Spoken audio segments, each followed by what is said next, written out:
বাংলাদেশে প্রথম সারি গণমাধ্যম চ্যানেলে একটা নিউজ পাবলিশ করা হয়, যেটা হচ্ছে কন্টেন্ট ক্রিয়েটরদের জন্য বড় দুঃসংবাদ। কি দুঃসংবাদ বোঝানো হচ্ছে এটাই আপনাদেরকে দেখাবো। 15 মিনিট আগে এই নিউজটা পাবলিশ করা হয়।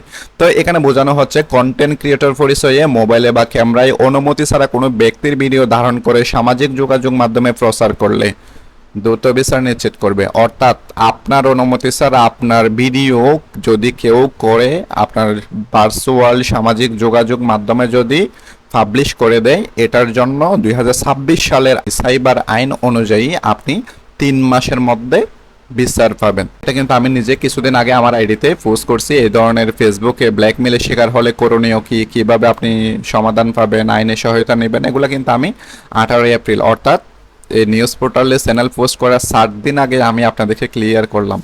তো এগুলো বর্তমান সময় হচ্ছে, সামনে আরো অনেক বেশি হবে। সামনে ভয়ঙ্কর কিছু আসতেছে, এআই জগৎ, ডিজিটাল জগৎ। আপনি আপনার অপরিচিত কাউরে ভিডিও করতে দিবেন না। আপনি যদি কন্টেন্ট ক্রিয়েটর হন, সেম প্রোটেকশন ব্যবহার করেন, রাইট ম্যানেজার ব্যবহার করেন, যেন আপনার কন্টেন্ট কেউ চুরি করলে আপনি যেন বুঝতে পারেন, তাকে হ্যাশট্যাগ দিতে পারেন, তার চ্যানেল ফেজ ট্যাগ ডাউন করতে পারেন। এভাবে প্রোটেকশন রাখেন, রাইট ম্যানেজার রাখেন, তাহলে আপনার আর কোনো সমস্যা নাই। না হলে আপনার কন্টেন্ট চুরি হবে, আপনাকে ব্ল্যাকমেল করবে, স্বাভাবিক।